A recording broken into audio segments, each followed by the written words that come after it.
Oklahoma Senator Markwayne Mullin. He, too, is on the Senate Armed Services Committee. Senator Mullin, thank you ever so much. Can I just ask you a quick one?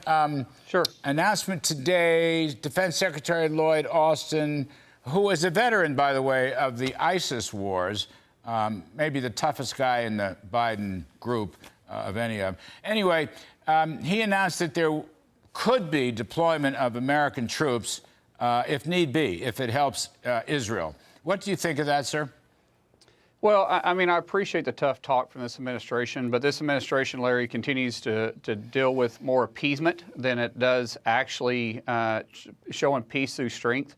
You know, you can go after the snake's body all you want, but the most effective way to kill it is cutting its head off. And the head of this is Iran. We know it.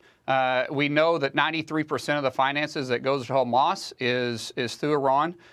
We know that Hezbollah is 100% supported through Iran.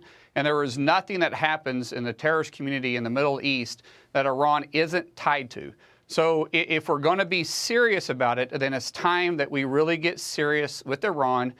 We need to make sure they never become a nuclear power, and we need to make sure they understand that if they flinch, we're going to cut the snake's head off.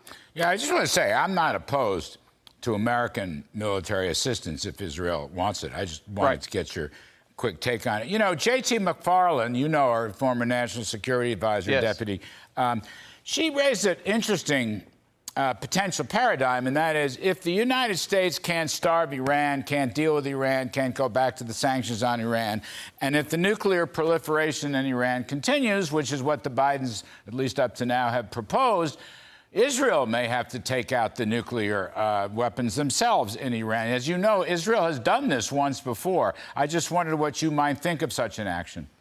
Well, remember what the IDF is. The IDF is Israelis' defense force. They're not your typical army. They are in place to defend Israel and those that come against it.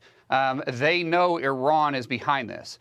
They've been very outspoken, Larry, by saying that they will not allow Iran to become a nuclear power. And I believe this is a good excuse and a good opportunity for them to knock their nuclear capability out.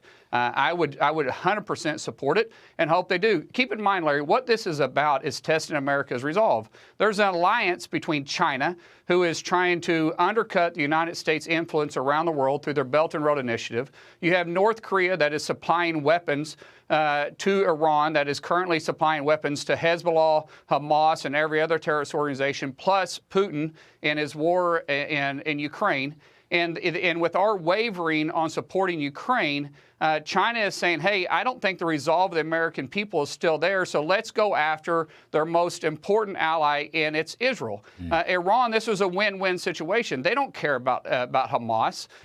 They understood they were going to die. They wanted to have an opportunity to kill individuals in Israel, and at the same time undercutting the United States to say, are they still the powerhouse that they used to be and is going to stand there with their allies?